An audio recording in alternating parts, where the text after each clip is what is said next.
பந்திக்கு முந்தர ஆசாமிகள் நம்மள பல பேர் உண்டு. அப்படி முந்தறதுக்கு கூட முயற்சி பண்றவங்க நிறைய பேர் இருக்கிறாங்க. இதுல என்ன ஒரு விஷயம்னா, பந்திக்கு முந்தறது கூட தப்பு இல்லை. ஆனா அப்படி ஒரு விருந்துல ஆளா போய் உட்காந்து சாப்பிட்டா கூட வெளியில வர்றப்ப என்ன பெரிய விருந்து வச்சுட்டான், சாம்பார்ல உப்பு இல்லை, ரசத்துல காரம் இல்லை அப்படின்னு குறை சொல்லிட்டே வர்றது இருக்கு பாருங்க. அது சரியில்லை, நாகரிகமும் இல்லை. கல்யாண பத்திரிகையில என்ன போட்டிருக்குது, என் பொண்ணுக்கும் இன்னார் பையனுக்கும் கல்யாணம், எல்லாரும் குடும்பத்தோட வந்திருந்து மணமக்கள் வந்து ஆசீர்வதிக்கணும், இப்படித்தானே போட்டிருக்கோம். குடும்பத்தோட வந்து விருந்து சாப்பிட்டு சாப்பாடு எப்படி இருக்குன்னு அபிப்பிராயம் சொல்லிவிட்டு போங்க அப்படின்னா போட்டிருக்கு கல்யாண பத்திரிகையில.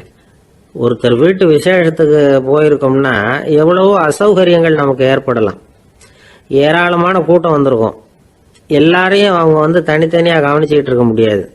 நாம தான் அனுசரித்து நடந்துக்கணும். நாமளா போய் வாழ்த்த வேண்டியவங்களை வாழ்த்தி விட்டு வந்து சேரணும். அதை விட்டுட்டு பத்திரிக்கை கொடுத்தானேன்னு போனேன், கவனிப்பே சரியில்லை அப்படின்னு புலம்பிக்கிட்டு இருக்கக்கூடாது. ஒரு விருந்துக்கு போனால் அங்கே எப்படி நடந்துக்கணும் அப்படிங்கிறத பற்றி கூட அனுபவசாலிகள் சில விவரங்கள்லாம் சொல்லியிருக்கிறாங்க. இந்த காலத்தில் கல்யாணம், பிறந்த நாள், அது இதுன்னு நிறைய விருந்துகள் நடக்குது. அதெல்லாம் எதுக்காக? மனித உறவுகளை வளர்த்துக்கிறதுக்காக தான், வேற எதுக்கு? ஒரு விருந்துக்கு போனால் அமைதியாக பொறுமையாக போய் உக்காரணும். அடித்து பிடிச்சிக்கிட்டு இடத்த பிடிக்க போகிறேன் அப்படின்னு நிற்கக்கூடாது. முதல் பந்தி நடந்துக்கிட்டு இருந்தால் அது முடிஞ்சு இலை எடுத்து சுத்தம் பண்ணதுக்கு அப்புறம் போய் உட்கார்றது தான் நாகரீகம். இலை எடுக்கிறதுக்கு முன்னாடியே அங்கே போய் உட்காந்தா நல்லா இருக்காது.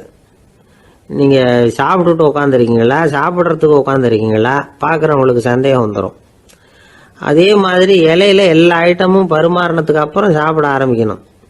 ஒவ்வொரு ஐட்டமாக வைக்க வைக்க நாம பாட்டுக்கு எடுத்து உள்ளே தள்ளிகிட்டே இருந்தோம்னா எதை வச்சோம் எதை வைக்கலன்னு பரிமாறினவரே குழம்பி போயிடுவார். ஏன்னா எப்போ பார்த்தாலும் இலை காலியாகவே இருக்கும். சாப்பிட்றப்போ உங்கள் சாப்பாட்டையே நீங்கள் கவனிக்கணும். அடுத்தவங்க இலையில என்ன இருக்குது, பக்கத்தில் இருக்கிறவர் எதை அதிகமாக சாப்பிட்றார், இதெல்லாம் நமக்கு என்னத்துக்கு? எல்லாரும் சாப்பிட்டு முடிக்கிற வரைக்கும் பொறுமையாக இருக்கிறது தான் நல்லது. நீங்கள் மட்டும் திடீர்னு பாதியில் எழுந்திரிச்சு பக்கத்தில் இருக்கிறவங்களுக்கு சங்கடமாக இருக்குமேங்கிறதெல்லாம் யோசிக்காமல் நீங்கள் பாட்டு எழுந்திரிச்சு போகக்கூடாது. பக்கத்தில் உள்ளவங்க உங்களை எழுந்திரிக்க சொன்னால் எழுந்திரிச்சு போகலாம். விருந்துகளில் சாப்பாட்டை வீணாக்கிறதே ஒரு நாகரிகமாக போட்டுது. இந்த காலத்தில் சாப்பாட்டுக்கே கஷ்டப்பட்டுக்கிட்டு பல பேர் இந்த உலகத்தில் இருக்கிறப்போ சாப்பாட்டை வீணாக்கிறது எவ்வளோ பெரிய மோசங்கிறத நினச்சி பார்க்கணும். வேணுங்கிற அளவுக்கு கேட்டு வாங்கி சாப்பிட்றது தான் முறை. விருந்தில் இந்த பஃபே அப்படின்னு சொல்லி ஒரு முறை சொல்கிறாங்கல்ல, அதாவது உணவு வகைகளையெல்லாம் பொதுவாக ஒரு இடத்துல வச்சுடுறது, நமக்கு தேவையானதை நாமே எடுத்துட்டு ஒரு தட்டில் போட்டுக்கிட்டு சாப்பிட வேண்டியது. இதில் கூட சில பேர் தேவைக்கு அதிகமாக எடுத்து போட்டுக்கிட்டு வீணாக்குறாங்க. சில சமயம் வந்து கடைசியாக சாப்பிட போகிறவங்களுக்கு எல்லா ஐட்டமும் கிடைக்காம போகலாம். அதை போய் பெருசு பண்ணிகிட்டு இருக்கக்கூடாது. என்ன சார் இந்த அளவுக்கு கூடவா நாகரிகம் தெரியாமல் இருக்கிறோம், இதை போய் பெருசாக சொல்ல வந்துட்டீங்களே அப்படின்னு நினைக்கலாம். ஒருத்தர் 2 பேருக்கு இந்த விவரம் தேவைப்படலாம். அவங்க காதலையும் இது விழட்டுமேங்கிறதுக்காக தான் இது. ஒரு பெரிய கல்யாண விருந்து நடந்துக்கிட்டு இருந்தது. விருந்து மண்டபத்து வாசலில் ஒருத்தர் நின்றுக்கிட்டு வர்றவங்களையெல்லாம் ரொம்ப மரியாதையாக வணங்கி உள்ளே அனுப்பி வச்சுக்கிட்டு இருந்தார். எப்படி தெரியுமா? வர்றவங்க கையெல்லாம் பிடிச்சி முத்தம் கொடுத்து அதுக்கப்புறம் உள்ளே அனுப்பி வச்சுக்கிட்டு இருந்தாராம். கூட்டம்லாம் முடிஞ்சதுக்கப்புறம் அவர்கிட்ட போய் கேட்டிருக்கிறாங்க, சார் நானும் எவ்வளவோ விருந்துகளுக்கு போயிருக்கிறேன், இருந்தாலும் இவ்வளவு மரியாதையாக வர்றவங்க கைக்கெல்லாம் முத்தம் கொடுத்து வரவேற்கிறத இங்கே தான் பார்க்குறேன் அப்படின்னு சொன்னாங்க. அதுக்கு அவர் சொன்னார், அட போங்க சார், நான் முத்தம் கொடுக்கல, முந்தின பந்திக்கு வந்து சாப்பிட்டவங்களே அடுத்த பந்திக்கும் வர்றாங்களான்னு மோந்து பார்த்து அனுப்பி வச்சுக்கிட்டு இருந்தேன் அப்படின்னார்.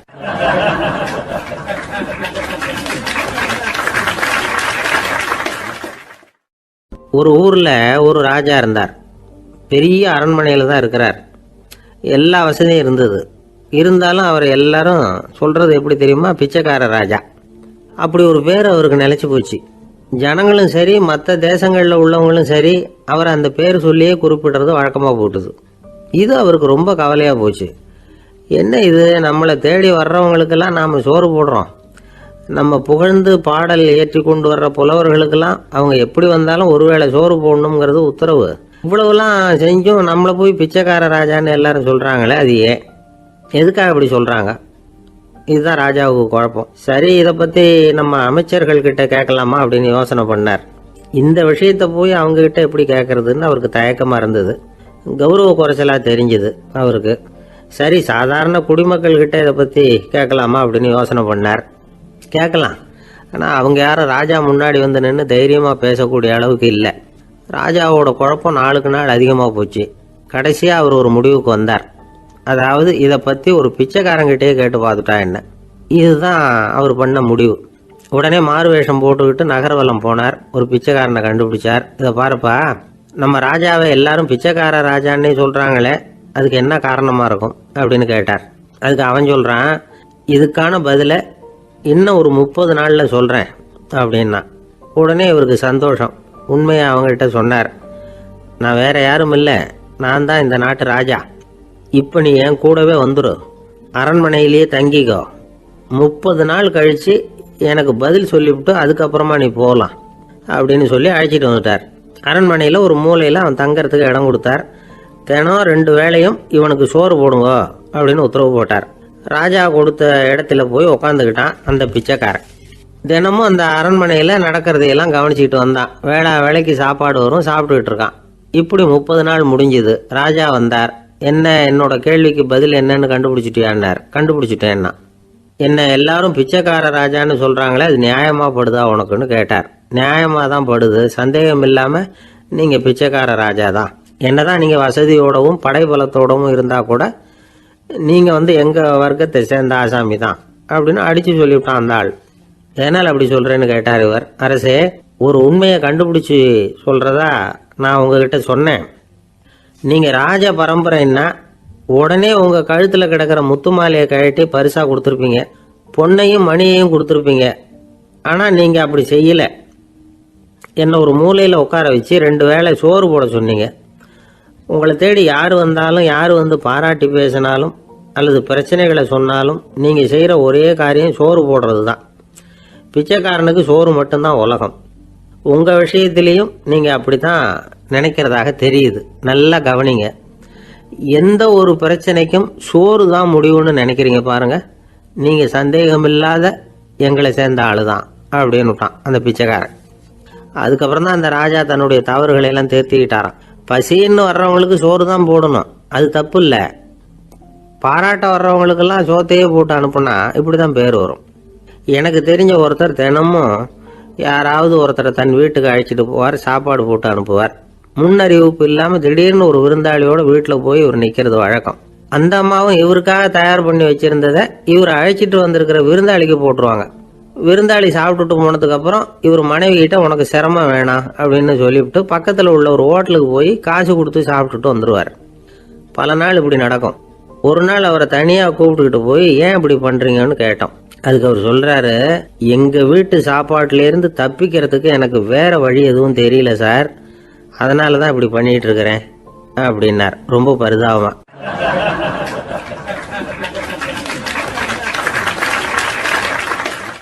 ஒருத்தன் எப்படி நடந்துக்கிறாங்கிறத வச்சு தான் அந்த ஆள் எப்படிங்கிறத நாம் முடிவு பண்ணுறோம்.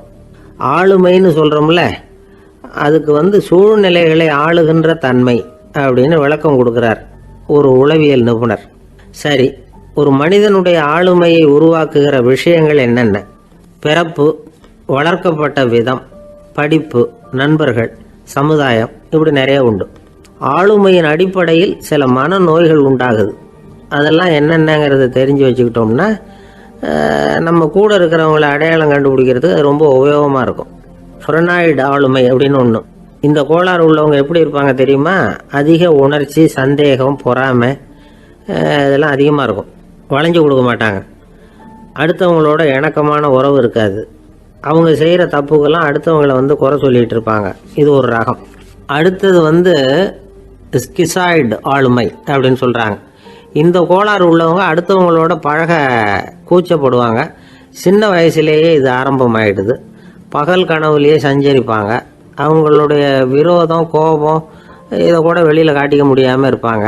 இவங்களுக்கு அகமுகம், பிரச்சனைகள்லேருந்து ஒதுங்கி எதுலேயும் ஈடுபாடு இல்லாதவங்களாக இருப்பாங்க. இப்படி ஒரு ரகம். அடுத்தது சைக்ளோதமிக் ஆளுமை அப்படின்னு சொல்கிறாங்க. அது என்னென்னா, உணர்ச்சிகளில் ஏற்றத்தாழ்வு அதிகமாக இருக்குமா. சில சமயம் பார்த்தா மகிழ்ச்சியாக இருப்பாங்க, சில சமயம் சோகமாக உட்காந்துருப்பாங்க. அவங்க மனநிலைக்கு தகுந்த மாதிரி சமூக நிகழ்ச்சிகளில் பங்கெடுத்துக்குவாங்க. இன்னொரு வகை என்னென்னா எண்ணப்பீடிகை ஆளுமை அப்படின்னு பேர் வச்சிருக்கிறாங்க. அதுக்கு இவங்களுக்கெல்லாம் கரெக்டாக இருக்கணும், எல்லாம் சட்டத்திட்டம், இதுலேயும் ஒரு ஒழுங்குமுறை, இப்படி எதிர்பார்க்குற மனோபாவம். இவங்க எதிர்பார்ப்புக்கும் அரண்முறைக்கும் மற்றவங்க கட்டுப்படணும்னு நினைப்பாங்க. இந்த நிலைமை நீடிச்சா என்ன ஆகும் தெரியுமா? அலைக்கழிக்கிற எண்ணங்கள் திரும்ப திரும்ப ஒரே செயலை செய்ய தூண்டுற மன தளர்ச்சிக்கு ஆளாயிடுறாங்க. அடுத்தது ஹிஸ்டீரியா ஆளுமை. சின்ன விஷயத்தையெல்லாம் பெருசுபடுத்தி நாடகமாக்குற நடிகர்கள் இவங்க. உணர்ச்சி அதிகம் உள்ளவங்க. இவங்க மன எழுச்சியில் பக்குவமின்மை, குழந்தைத்தனம், முதிர்ச்சியின்மை எல்லாம் இருக்கும். தன்னலம் மிக்க குணம், பிறர் தன்னை மட்டுமே கவனிக்கணும்னு நினச்சி செயல்படுறது, இதெல்லாம் இவங்க அடையாளம். அடுத்த ரகம் எப்படின்னா வளர்ச்சியற்ற ஆளுமைன்னு சொல்கிறாங்க. அடுத்தவங்களோட இணங்கி போக முடியாதவங்க, அறிவு, மன எழுச்சி, சமூக உறவு இதில் எல்லாம் போதுமான வளர்ச்சியையும் நிறைவையும் பெற முடியாதவங்க. இவங்களால வாழ்க்கையில் முன்னேற முடியாது. பிச்சைக்காரங்க, குற்றவாளிகள் இவங்ககிட்டெல்லாம் இது மாதிரியான ஆளுமை அதிகமாக இருக்குமா. அடுத்தது என்னென்னா சோர்வுடைய ஆளுமை. எதுலேயும் உற்சாகம் இல்லாமல் சோர்ந்து போயிருப்பாங்க. அதுக்கெல்லாம் நமக்கு வலிமை இல்லைப்பா அப்படின்னு சொல்லிட்டு இருப்பாங்க. சின்ன விஷயங்களுக்கெல்லாம் அதிர்ச்சி அடையிறது, வாழ்வின் சுவையை அனுபவிக்க முடியாதவங்க. இன்னொரு ரகம் இது கொதித்தெழும் ஆளுமைங்கிறாங்க. எதுக்கு எடுத்தாலும் ஆத்திரம், குரோதம், வன் செயல் இதிலெல்லாம் ஈடுபாடு இப்படி உள்ளவங்க. நத்தை வகை ஆளுமை அப்படின்னு ஒன்று. அடுத்தவங்க மேலே விரோதம் இருக்கும், அடிக்கணுங்கிற எண்ணம் இருக்கும். ஆனால் அதை அப்படியே வெளியில் காட்டாமல் அதே சமயம் அமைதியான முறையில் வெறுப்பை வெளிக்காட்டுற ரகம். இவங்கெல்லாம் பேசாமல் கம்முன்னு இருந்துக்கிட்டே நினைச்சதை நிறைவேற்றிக்கிடுவாங்க. முன்ஜாக்கிரதை ஆளுமை அப்படின்னு ஒரு ரகமாக. பாதுகாப்பின்மை, சந்தேகம், முழுமையின்மை, அறவேக்காட்டுத்தனம் இந்த மனப்போக்கு அதிகமாக இருக்கிறதுனால அகம்பாவம், புடிவாதம், எச்சரிக்கை எல்லாம் அளவுக்கு மீறி இருக்கும். இதுவரைக்கும் நாம் பேசிக்கிட்டு இருந்த ஆளுமை பண்புகள் அளவுக்கு அதிகமாக போயிட்டுதுன்னா ஆளுமை கோளாறுகள் ஏற்படும். அதன் அடிப்படையில் மனவியாதிகள் வருமா. அதனால் இணக்கமான எல்லாரும் விரும்புகிற இயல்பான ஆளுமையை பெறுவதற்கு நாம் முயற்சி செய்யணும் அப்படிங்கிறது மனோதத்துவ நிபுணர்களுடைய ஆலோசனை. ஒருத்தர் ஒரு மனோதத்துவ டாக்டரை தேடிட்டு வந்தாராம். டாக்டர், எனக்கு மனசில் ஏதோ வியாதி, ஆளுமை கோளாறு, அதாவது எனக்கு சீக்கிரமாக செத்து போனால் தேவையில்லைன்னு தோணுது அப்படின்னாராம். உடனே அந்த டாக்டர், சரி அப்படின்னா இங்கே இருங்க, நான் வைத்தியம் பார்க்குறேன் அப்படின்னாராம்.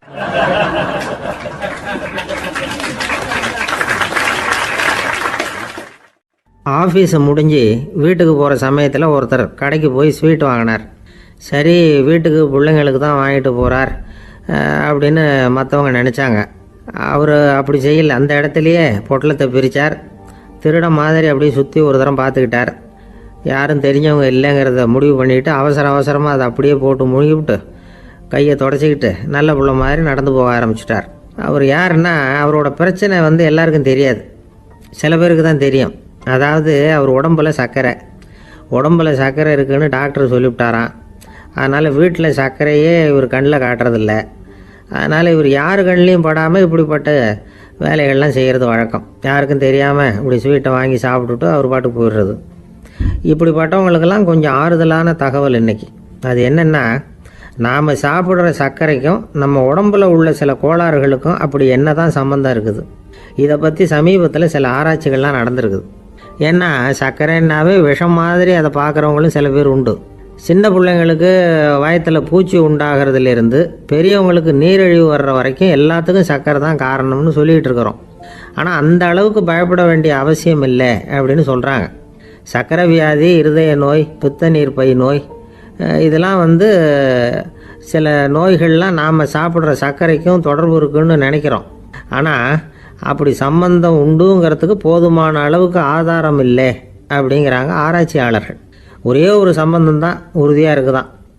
அதுவும் இந்த பல் சிதைவு அப்படின்னு இருக்கு இல்லையா, அந்த சர்க்கரை சாப்பிட்றதுக்கும் இந்த பல் சிதைவுக்கும் சம்பந்தம் இருக்குது அப்படிங்கிறத மட்டும் உறுதியாக சொல்கிறாங்க. சர்க்கரைன்னா நாம் சாப்பிட்ற ஜீனி மட்டும் இல்லை, பழம், காய்கறி, பால், தேன் இப்படி எல்லாத்துலேயும் அது இருக்குது. கேரட்டு கொடுக்குற சத்தில் 88% சர்க்கரை, ஆப்பிள் கொடுக்குற சக்தியில் 95% சர்க்கரை.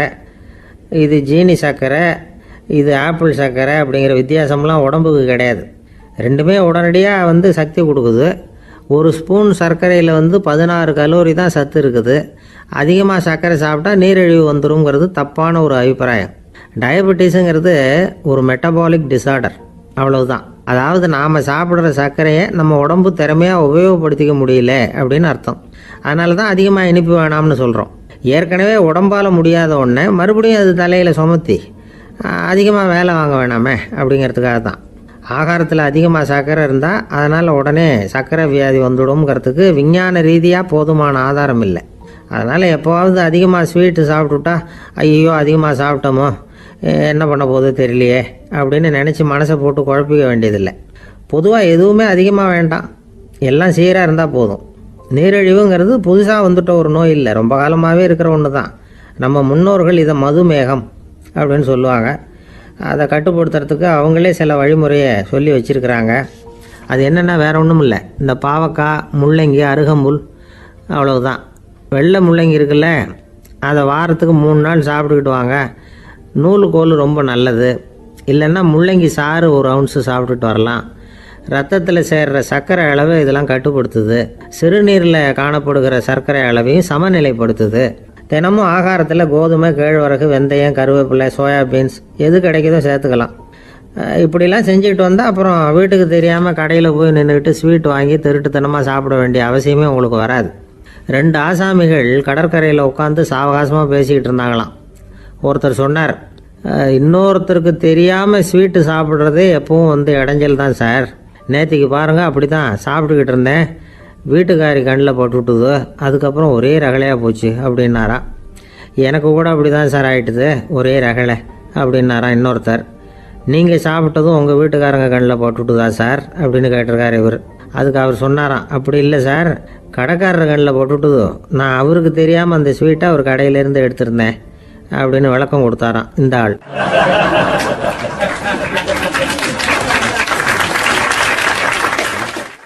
ஒருத்தர் முகத்தை தொங்க போட்டுக்கிட்டு ஒரு மாதிரியாக வந்தார். என்ன விஷயம்னு விசாரித்தேன். என்னுடைய நண்பன் ஒருத்தங்கிட்ட கருத்து வேறுபாடு, இனிமேல் நமக்குள்ளே எந்த சம்மந்தமும் வேணாம்னு நட்பை முறிச்சிட்டு வந்துட்டேன்னா. நண்பர்கள்னு இருந்தால் கருத்து வேறுபாடு வரத்தான் செய்யும்னு. கருத்து வேறுபாடு வராமல் இருக்கிறதுக்கு ஏதாவது வழி உண்டா அப்படின்னு கேட்டாங்க. அதை பற்றி நிபுணர்கள் சில யோசனைகளை சொல்லியிருக்கிறாங்கன்னு. முதல் விஷயம் என்னென்னா, உங்கள் நண்பனுக்கு ஒரு செய்தி சொல்லணும்னா அதை நீங்களே நேரடியாக சொல்லுங்கள், அல்லது உங்கள் கைப்பட கடிதம் எழுதுங்க. அதாவது நேரடி தொடர்பு முக்கியம். அதை விட்டுட்டு இன்னொருத்தர் மூலமாக நண்பர்களுக்கு செய்தி அனுப்புனா நீங்கள் சொல்கிற செய்தி அப்படியே போய் சேராது, அது சேதமாயிடும். கூட்டி குறைச்சி சொல்லிவிடுவாங்க, அது குழப்பத்தில் கொண்டாந்து விட்டுரும். இது ஒரு யோசனை.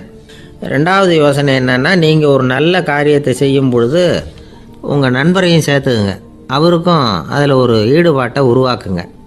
3வது யோசனை, நம்ம பக்கத்தில் இருக்கிற நண்பர் மகிழ்ச்சி அடைகிற மாதிரி ஏதாவது செய்யணும். சின்ன சின்ன செயல்களாக இருந்தாலும் பரவாயில்ல, அவர் நமக்கு எதுவும் செய்யலையே, நாம் எதுக்கு செய்யணும் அப்படின்னு நினச்சிக்கிட்டு இருக்கக்கூடாது. 4வது யோசனை என்னென்னா, உங்களுக்கு ஒரு பிரச்சனையா அல்லது உங்கள் நண்பருக்கு ஒரு பிரச்சனையா, எதுவாக இருந்தாலும் 2 பேரும் சேர்ந்து உட்காந்து ஆலோசனை பண்ணுங்கள். நம்ம யோசனையும் கேட்கப்படுதே அப்படிங்கிற நினைப்பே அவருக்கு ஒரு மன நிறைவை உண்டாக்குமா. 5வது யோசனை, உங்கள் நண்பர் ஏதோ ஒரு காரியத்தை செய்கிறார், நீங்கள் உடனே அவசரப்பட்டு நீ செய்கிறது தப்புன்னு தீர்ப்பு சொல்லக்கூடாது. அவர் அதை செய்யறதுக்கான நியாயங்கள் எவ்வளவோ இருக்கும், அதை புரிஞ்சுக்கிறதுக்கு முயற்சி பண்ணணும். 6வது யோசனை, உங்கள் நண்பர் என்ன சொன்னாலும் அதை பொறுமையாக கேளுங்க. அவர் சொல்கிறத புரிஞ்சுக்கணும், அவர் சொல்ல விரும்புகிறத புரிஞ்சுக்கணும், அவர் சொல்ல முடியாமல் தவிக்கிறதையும் புரிஞ்சுக்கணும். இப்படி 3 விதமாகவும் அவரை புரிஞ்சுக்கிட்டு அதுக்கு தகுந்த மாதிரி செயல்படணும். 7வது யோசனை என்னென்னா, உங்கள் நண்பர் உங்ககிட்ட ஏதோ ஒரு கருத்தை சொல்கிறார், அது உங்களுக்கு பிடிக்கல, அதுக்காக உடனே நீ சொல்கிறது சரியில்லை, நான் ஒத்துக்க மாட்டேன் அப்படின்லாம் மறுத்துக்கிட்டு இருக்கக்கூடாது. அவர் சொல்கிறத கேட்கணும், பொறுமையாக சிந்திக்கணும், அதுக்கப்புறம் பதில் சொல்லணும். இப்படிலாம் நடந்துக்கிட்டால் நண்பர்களுக்குள்ள கருத்து வேறுபாடு வர்றதுக்கு வாய்ப்பே இருக்காது அப்படின்னு வல்லுநர்கள் தொகுத்து சொல்லியிருக்கிறாங்க இந்த யோசனைகளை. எனக்கு தெரிஞ்ச சில நண்பர்கள் உண்டு, அவங்களுக்குள்ளேயும் கருத்து வேறுபாடுகள் வராமல் இருக்கிறதுக்கு சில நுட்பங்களை கையாளுறது உண்டு. ஒருத்தர் சொன்னார், அந்த டாக்டர் சின்ன வயசுலேருந்து என் கூட பழகினவர், நாங்கள் 2 பேரும் இணை பிரியாத நண்பர்கள், இருந்தாலும் எனக்கு உடம்பு சரியில்லைன்னா நான் அவர்கிட்ட வைத்தியம் பார்த்துக்க மாட்டேன் அப்படின்னார் ஒருத்தர். ஏன் அப்படின்னு கேட்டேன். எங்கள் நட்பு கெட்டுப்படக்கூடாது இல்லையா, அதனால தான் அப்படின்னார் இவர்.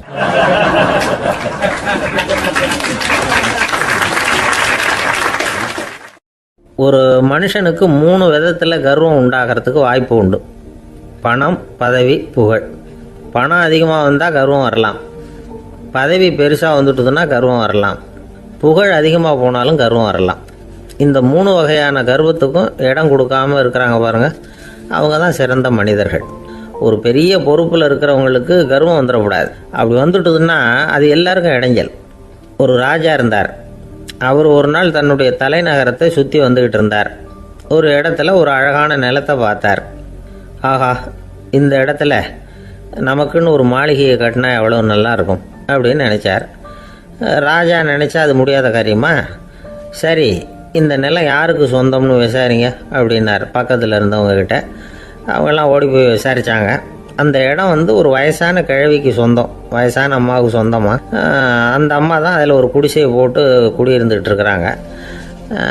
சரி, அந்த நிலத்துக்கு ஒரு விலையை நிர்ணயம் பண்ணி அதை அந்த வயசான அம்மாக்கிட்ட கொடுத்துருங்கோ அப்படின்னு உத்தரவு போட்டார் ராஜா.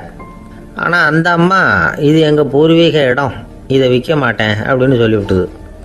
சரி, 2 பங்கு விலை கொடுக்குறோம்னு சொல்லி பாருங்க அப்படின்னாங்க. அப்படியே சொன்னாங்க அரண்மனை ஆட்கள். அதுக்கும் சம்மதிக்கலை அந்த அம்மா. இதை கேள்விப்பட்டதும் ராஜாவுக்கு கோபம் வந்துட்டுது. தன்னுடைய ஆளுங்களை கூப்பிட்டார்.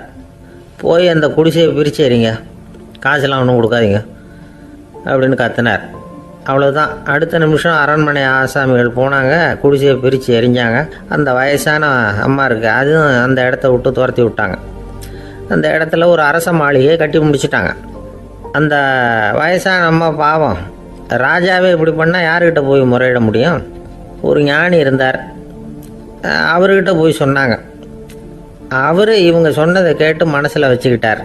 ஒரு நாள் அந்த ராஜாவே இந்த ஞானியை கூப்பிட்டார். புதுசாக ஒரு மாளிகை கட்டியிருக்கிறேன், வந்து பாருங்கன்னு. சரின்னு சொல்லி இந்த பெரியவர் ஒரு நாள் இந்த மாளிகைக்கு போனார். சும்மா போகல, ஒரு கழுதையையும் ஓட்டிகிட்டு போனார். கொஞ்சம் சாக்குகள், வெத்து சாக்கு, அதையும் எடுத்து கழுதை முதுகில் போட்டு கழுதையை ஓட்டிகிட்டு போகிறார். ராஜா பார்த்தார். அவருக்கு இது ஆச்சரியமாக இருந்தது. என்ன இது, மாளிகைக்கு வந்துட்டு போங்கன்னு கூப்பிட்டா கழுதை சாக்கு இதெல்லாம் கொண்டு வராரே, ஒன்றும் புரியலையேன்னு நினச்சார். எதுக்காக இதெல்லாம்னு கேட்டார். அரசருடைய தோட்டத்திலேருந்து கொஞ்சம் மண் எடுத்துகிட்டு போகிறதுக்கு ஆசைப்பட்றேன், அதுக்கு நீங்கள் அனுமதி கொடுக்கணும் அப்படின்னார் இவர். இது என்ன வேடிக்கையான கோரிக்கையாக இருக்குது அப்படின்னு நினச்சார் ராஜா. இருந்தாலும் மண்ணு தானே கேட்குறாரு, எடுத்துகிட்டு போகட்டுமே அப்படின்னு நினச்சார். சரின்னு அனுமதி கொடுத்தார். அந்த பெரியவர் தோட்டத்துக்கு போனார், மண்ணை வெட்டினார், சாக்கில் போட்டு நிரப்புனார். ராஜாவை கொஞ்சம் கிட்ட வாங்கன்னு கூப்பிட்டார். இந்த மண் மூட்டையை தூக்கி கழுதையோட முதுகில் வைக்கணும், கொஞ்சம் உதவி பண்ணுங்கன்னார். ஓ, பண்ணுறேனே அப்படின்னு சொல்லி ராஜா கிட்ட போனார். மூட்டையை தூக்கி பார்க்குறாரு, முடியல, திணறி போயிட்டார். இப்போ அந்த ஞானி பேசினாராம். அரசே, இந்த ஒரு சாக்கு மண்ணையே உங்களால் தூக்க முடியல, அந்த கிழவிகிட்ட இருந்து அந்த அக்கிரமமாக அபகரித்த இந்த தோட்டம் பூராவையும் சுமக்கணும்னு ஆசைப்படுறீங்களே, அது உங்களால் முடியுமா அப்படின்னு கேட்டாராம். ராஜா யோசனை பண்ண ஆரம்பித்தார். தன்னுடைய செயலுக்காக வருத்தப்பட்டாராம். அந்த வயசான அம்மாவை உடனடியாக வரவழைச்சார். தாயே, தப்பு பண்ணிட்டேன், என்னை மன்னிச்சுக்குங்க, இன்னையிலேருந்து இந்த மாளிகையும் தோட்டமும் உங்களுக்கு தான் சொந்தம் அப்படின்னு சொல்லிவிட்டாராம். போகிறப்ப இந்த உலகத்திலேருந்து எண்ணத்தை எடுத்துகிட்டு போக போகிறோம், அதனால் ரொம்பவும் அலட்டிக்க வேண்டியதில்லை, கர்வப்பட வேண்டியதில்லை அப்படிங்கிறது ஒரு பெரிய உபதேசம். ஒரு பெரிய மனுஷன் சாக கிடந்தார், ரொம்பவும் அழுதார். ஏன் அழறீங்க அப்படின்னு கேட்டாங்க சுற்றி இருந்தவங்க. நான் சாகிறதுக்காக கவலைப்படலை, நான் நம்ம ஜனங்களுக்காக எவ்வளவோ காரியம்லாம் செஞ்சுக்கிட்டு வந்தேன். நான் செஞ்சுக்கிட்டு வந்த சேவையை இனிமேல் யார் செய்ய போகிறாங்க, அது யாரால் முடியும், அதை நினச்சி தான் அழறேன் அப்படின்னாராம். ஒருத்தர் முன்னாடி வந்தார். அதுக்காக நீங்கள் கவலைப்படாதீங்க, உங்கள் சேவையை தொடர்ந்து செய்கிறதுக்கு என்ன மாதிரி இளைஞர் பட்டாலும் தயாராக இருக்குது, இருந்தாலும் எங்கள் கவலை என்னென்னா அப்படின்னு இழுத்தார். என்ன சொல்லுங்கன்னு கேட்டார் அவர். நீங்கள் இது வரைக்கும் என்ன சேவை செஞ்சுக்கிட்டு வந்தீங்க, அதுதான் எங்களுக்கு இன்னமும் புரியாத புதிராக இருக்குது அப்படின்னாராம் அவர்.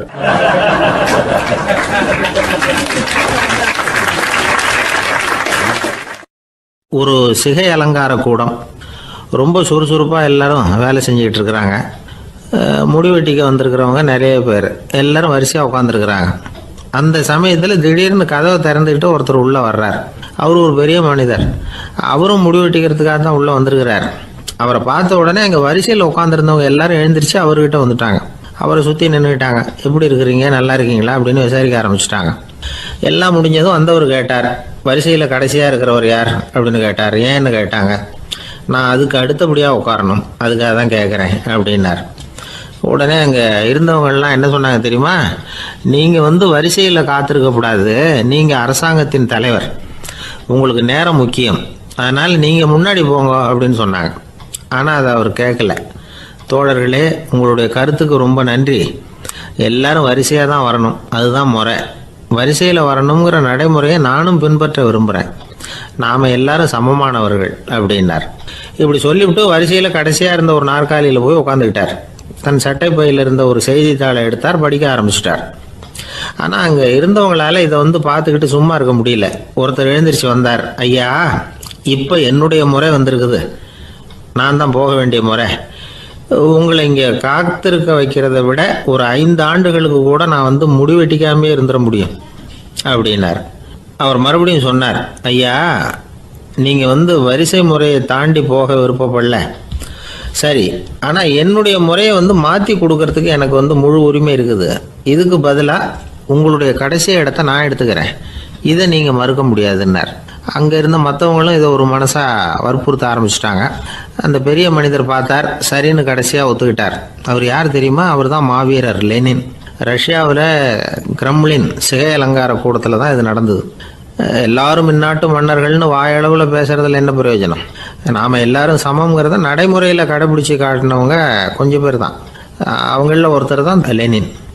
வரிசையில் நின்று வர்றதுங்கிறது ஒரு சிறந்த பண்பு, உயர்ந்த பண்பு. இன்றைக்கி பல இடங்களில் அது நமக்கு தேவைப்படுது. ஒரு ரேஷன் கடை வாசல், கடை திறக்கிறதுக்கு முன்னாடியே எல்லாரும் வரிசையில் நின்றுட்டாங்க. கடைசியாக வந்த ஒருத்தர் கியூவில் முன்னாடி போகிறதுக்கு முயற்சி பண்ணுறார்.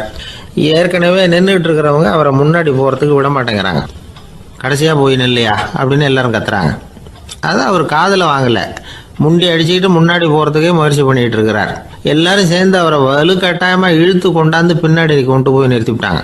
நிறுத்திவிட்டு சொன்னாங்க, இதை பாருப்பா, நாங்கள் இருக்கிற வரைக்கும் நீங்கள் முன்னாடி போய் எதையும் வாங்க முடியாது, தெரிஞ்சுக்கோ அப்படின்னாங்க.